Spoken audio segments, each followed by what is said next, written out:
Good evening students.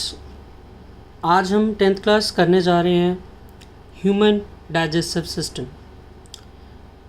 Last class में हमने थोड़ा सा इसका स्टार्ट ले लिया था। हमने देखा था एलिमेंट्री कैनाल। मैंने एक 9 मीटर ट्यूब लाइक स्ट्रक्चर बताया था। It's not like a structure, it's like a chain जो माउथ से लेके एनएस तक सस्टेन करती है। डिपेंड करता है डेफिनेटली ह्यूमन की हाइट के ऊपर कि वो इतने मीटर लॉन्ग है या नहीं है, बट ये एक नेचुरल हाइट को लेके एक जो साइज़ था रिकॉग्नाइज़ किया गया था। इन शॉर्ट अगर मैं आपको एक छोटा सा पहले एक ओवरव्यू करूं कि ये क्या है, क्यों है और हम आगे आज क्या करने वाले हैं। हम एक्चुअली पूरे को ही डिस्कस करने वाले हैं कि ह्यूमन डाइजेस्टिव सिस्टम क्या चीज़ है। माउथ जिसके अंदर टीथ, टंग, लिप्स, बहुत सारे पार्ट्स होते हैं जो फंक्शन करते हैं डिफरेंटली। एक सलाइवा सस्टेन होता है, एक एंजाइम जिसके थ्रू फूड च्युइंग होता है, और ओसोफेगस के थ्रू हमारे स्टमक तक पहुंचता है। बट सिर्फ यही नहीं होता, अब यहाँ पे नसल पैसेज भी होता है। नसल पैसेज के थ्रू हमारे फेरिंग्स भी प्रोवाइड होते हैं। फेरिंग्स के अंदर हमारी वोकल कैविटी होती है जिसमें वॉइस बॉक्स कहा जाता है, एडम्स एप्पल। वहाँ पे विंड एंड की भी इवैल्यूएशन होती है क्योंकि हमारी कॉमन पाइप ही है ओसोफेगस। ओसोफेगस इज दिस, मैंने लिखा नहीं है। Oesophagus it's a tube like structure जिसके अंदर से दोनों चीज़ें साइमल्टेनियसली एंटर करती हैं स्टमक में। और स्टमक जो एक जे टाइप या जे शेप लाइक का स्ट्रक्चर है, उसके अंदर बहुत सारी चीज़ें धीरे धीरे धीरे धीरे धीरे धीरे डाइजेस्ट होना स्टार्ट होती हैं।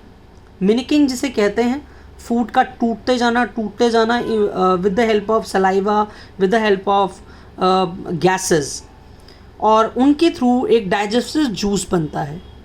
जब उस जूस को सिक्रेट किया जाता है तो कलेक्टिवली वो एक गैस्ट्रिक जूस बनता है जो हमारी बॉडी में एज अ एनर्जी हमें मिलता है। ऐसे ही पेनक्रियाज में पेनक्रियाटिक जूस बनता है। जब वो फूड पार्शली डाइजेस्ट होके हमारे स्मॉल इंटेस्टाइन में जाता है तो वो प्रॉपर डाइजेस्ट स्मॉल इंटेस्टाइन में होता है, और जो अनवांटेड फूड होता है जो डाइजेस्ट नहीं हो पाता, अनडाइजेस्टेड फूड, वो लार्ज इंटेस्टाइन्स में जाता है। लाइक स्वीट कॉर्न्स, वो प्रॉपर डाइजेस्ट नहीं होते तो इसलिए वो लार्ज इंटेस्टाइन के थ्रू हमारे एनएस से बाहर आ जाते हैं डायरेक्ट। तो ये पूरी सारी प्रोसेस है जिसके हमने डिटेल में सारी चीज़ें पढ़नी है। So we can start with the mouth. Mouth में हमें क्या समझाया बेटा? It is bound by the two soft movable lips, the upper lips and the lower lips. Mouth opens into a chamber और कैविटी कॉल्ड बकल कैविटी। तो ये buccal cavity क्या है? Buccal cavity is like a nothing, is like a entrance of food, entering of food and digest then. Now with the help of pharynx, pharynx हमें क्या समझाता है? The buccal cavity opens into the funnel shape vertical canal जो ऊपर से होती है। It is the common passage for food and air. It is open into oesophagus. दोनों चीज़ें ओसोफेगस के थ्रू नीचे आ जाती हैं। अब नाउ ओसोफेगस क्या है? Oesophagus, it is a muscular tube about 10 inches long and carries a food from pharynx to the stomach. No digestion occur here. क्योंकि हमारी वही 5 प्रोसेस हैं जो हमने की थी, ingestion, then digestion, then absorb, assimilate, egestion. तो यहाँ उन्होंने क्लियर कर दिया कि ओसोफेगस के अंदर कोई डाइजेशन का पार्ट एनरोल नहीं होता। क्लियर? फिर आते हैं हम अपने नेक्स्ट पार्ट के ऊपर। It's known as what? Stomach. It is a large muscular J shape organ which expands when food enters it. The stomach help in mimicking the food thoroughly with the more digestive juices. The secretion of these glands are collectively called gastric juice, जो हमें मिलता है, जैसे मैंने अभी आपको समझाया। तो स्टमक के रोल में हमें क्या मिला? Gastric juice. अब ये गैस्ट्रिक जूस का छोटा सा फंक्शन नहीं है, गैस्ट्रिक जूस का अपने आप में बहुत बड़ा फंक्शन है। वो हम एक बार देखते हैं क्या है, कैसे है, क्या क्या चीज़ें हमें मिलती हैं। नाउ गैस्ट्रिक जूस को मैंने 3 पार्ट्स में डिवाइड किया आपके लिए। Hydrochloric acid, enzymes, pepsins and mucus. हम सबके एक एक पॉइंट को पहले जज करते हैं कि कौन कौन सा पॉइंट हमें कैसे कैसे समझाता है. Hydrochloric acid, it creates acidic medium which facilitates the action of enzymes pepsin as these enzymes work in medium. Hydrochloric acid हमारी बॉडी के एसिड लेवल को मेंटेन करने के लिए अरेंज होता है और वो उससे पेप्सिन ऑफ एंजाइम्स, पहले हम देख लेते हैं ये क्या है.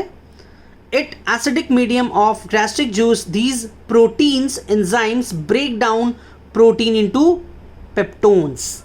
जो हमारे प्रोटीन थे वो पेप्टोन्स में डिवाइड हो गए और वो पेप्टोन्स में डिवाइड होते होते होते होते हमारी बॉडी के हर एक पार्ट पे हमें मिल गए, जो एक एनर्जी के फॉर्म में हमें चाहिए होते हैं. क्लियर ये चीज़. इन शॉर्ट, जैसे मैं अगर आपको बताऊं कि proteins in the presence of pepsin हमें क्या मिले, पेप्टोन्स. क्लियर.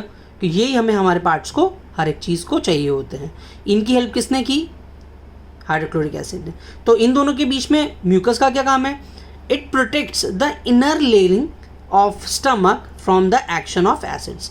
कि हमारे स्टमक में एसिडिटी फॉर्म ना हो जाए, तो म्यूकस इज़ द पार्ट जो एसिडिक लेवल को मेंटेन रखता है. आप जानते हैं अभी हम जब पढ़ेंगे एसिड बेस एंड सॉल्ट तो आपको पता चलेगा कि एक एसिड के भी काफ़ी सारे लेवल होते हैं और उनके थ्रू हमें पता लगता है कि एसिड्स बढ़ता चला जाता है. और स्टमक में तो बहुत अलग सा ही पार्ट होता है. जैसे हम देखते हैं कि हम कुछ ज़्यादा अलग खा लेते हैं तो हमें इनो की नीड होती है या हमें हाजमोला की नीड होती है. इट्स ऑल अबाउट जो हमारी बॉडी के एसिड्स को मेंटेन करता है, म्यूकस. क्लियर. इसमें दो चीज़ें और बताई हमारे HCl में. It prevents what, fermentation of food and it kills harmful micro organisms present in the food. बहुत सारी चीज़ें हम ऐसे भी खा लेते हैं जो ख़राब होती हैं और बट ऑल टाइम हमारा स्टमक ख़राब नहीं होता बिकॉज हाइड्रोक्लोरिक एसिड है उसमें. वो हमारे बॉडी के अंदर जो भी ऐसे एंजाइम्स आते हैं उन्हें वो किल करता है और फेर्मेंटेशन की प्रोसेस तो ईजिली उसमें होती ही है. Clear. Now we can discuss small intestine. जो भी आपने देखा था डायग्राम में, स्मॉल इंटेस्टाइन हमें क्या समझा रहा था और क्या कैसे कैसे समझा रहा था, जहाँ पे पूरा डाइजेशन जाके स्टार्ट होता है. बट उसको हम छोटे छोटे पार्ट्स में मैंने डिवाइड करके समझाया है जिसमें हर एक पार्ट का रोल प्ले छोटा छोटा निकल के आता है. Small intestine, the semi digestive food is pass from the stomach to the small intestine which is collided the narrow tube. छोटी छोटी ट्यूब्स होती हैं उसमें and it is about 6 to 7 meter in length. बहुत से घूमी घूमी होती हैं तो हमें ऐसा लगता है कि वो इतनी सारी कैसी हो सकती हैं, तो इसीलिए it's like a small intestine. तो स्मॉल इंटेस्टाइन से पहले हम पूरा एक पार्ट जो मुझे लगा एक बार पहले हमें समझना चाहिए कि एलिमेंट्री कैनाल के अंदर कौन कौन क्या क्या कैसे कैसे फंक्शनेट करता है. तो एलिमेंट्री कैनाल में सबसे पहले हमारे डाइजेस्टिव ग्लैंड्स आए. डाइजेस्टिव ग्लैंड्स में हमारा लीवर का काम बहुत बड़ा है, जो क्या है, लार्जेस्ट ग्लैंड. क्या करता है, secrete bile juice stored in the gall bladder. आपने देखा था अभी डायग्राम के अंदर कि छोटा सा गोल ब्लैडर बना हुआ था, उसके अंदर सेक्रीट्स होता है बाइल जूस, जो किसके थ्रू होता है, लिवर के थ्रू. आगे देखते हैं हम अभी.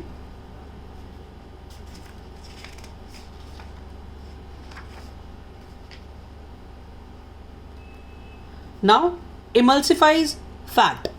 अब ये जो इमल्सिफाई फैट्स है makes the medium alkali. Alkali भी हम पढ़ेंगे कि एल्कली क्या चीज़ है, कैसी चीज़ है, जो हमारी बॉडी के अंदर सॉल्ट की मेंटेनेंस रखती है और एक्टिवेट्स द एक्शन ऑफ एक, जिसे हम कहते हैं ना कि एक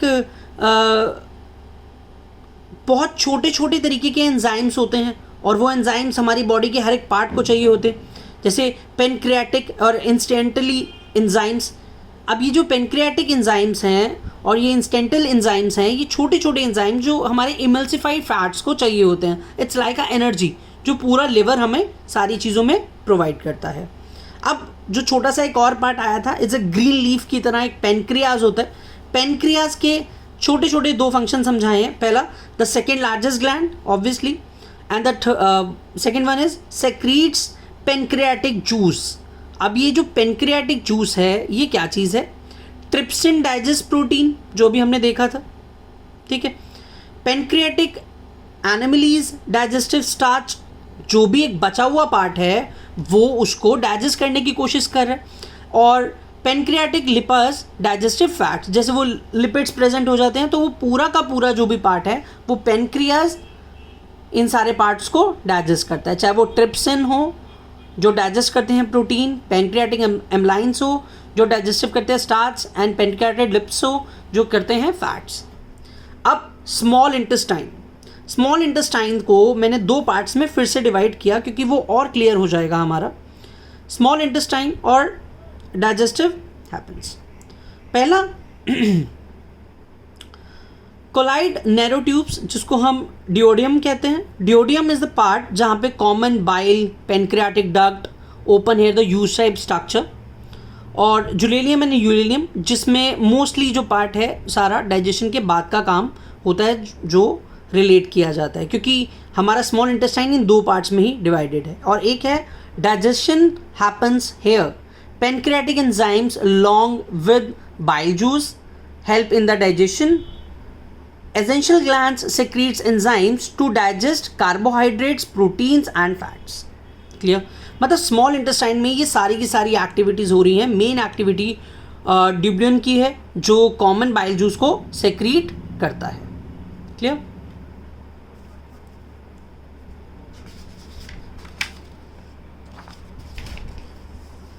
इन्हीं को ही हम एक बार अच्छे से ध्यान देते हैं कौन कौन क्या क्या कैसे कैसे करता है, क्योंकि ड्यूबलिन का तो हमने फंक्शन देखा, लेकिन जुलेनियम और इलेनियम का फंक्शंस क्या है?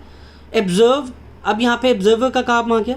एब्जर्व happens here villi on the inner intestinal walls ensure the absorption, कि जो भी आपने ऑप्ट किया था वो एब्जर्व हो गया या नहीं, वो कौन जस्टिफाई करता है, इंश्योर करता है? Villi. Villi are the richly supplied with the blood vessel, जो हमारे ब्लड वेसल्स में ईजिली प्रोवाइडेबल रहता है। और epithelial lining is thin. Epithelial आपने पढ़ा था 9th में, इज अ लेयरिंग एपिथेलियल जो बहुत सारे टाइप्स के होते हैं, तो वैसे ही एपिथेलियल लाइनिंग इज थिन जो विली ही प्रोवाइड करता है। ठीक है, विली के ही थ्रू ये सारी चीज़ें होती हैं और विली इन दोनों का पार्ट है। कौन दोनों? जुनेनियम एंड यूरेनियम। अब लास्ट पार्ट आया हमारी बॉडी के अंदर जो आया लार्ज इंटेस्टाइन का। लार्ज इंटेस्टाइन को मैंने डिवाइड किया। Undigested food is pass through the large intestine wider than small intestine. Wider than small intestine का मतलब जो दो में डिवाइड है हमारा कोलन। कोलन क्या है? इन्वर्टेड यू शेप, और रेक्टम क्या है? Terminal part of alimentary canal, जहाँ पे एलिमेंट्री कैनाल हमारी खत्म हो रही है। और नाउ ऑब्जर्व एक्सेस वाटर और undigested food exerted through out anus. तो ये सारी चीज़ें हमारी पूरी की पूरी एलिमेंट्री कैनाल के अंदर है। ये था हमारा पूरा का पूरा पार्ट जिसके अंदर सारी चीज़ें हमारी एनरोल हुई। और 2-3 छोटे छोटे फंक्शंस में आपको डायग्राम के थ्रू फिर से एक बार क्लियर करता हूँ। रुको।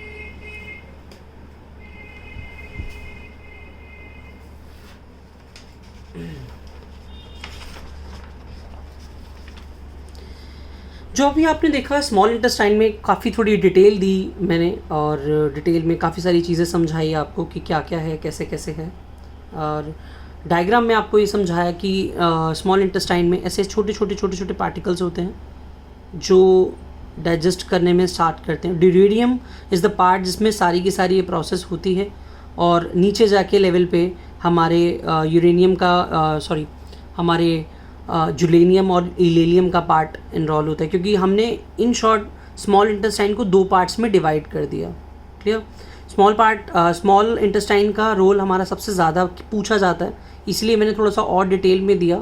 अगर नहीं क्लियर होता तो आप मुझे बताना, क्योंकि सम टाइम टॉपिक में इलेबोरेट करते करते वीडियोस में थोड़ा सा क्योंकि बच्चों की क्वेश्चनिंग नहीं होती तो इसीलिए एक रिदम बन जाता है। तो अगर कहीं पे भी कोई डाउट होता है तो आप मेरे से दोबारा पूछो। क्लियर?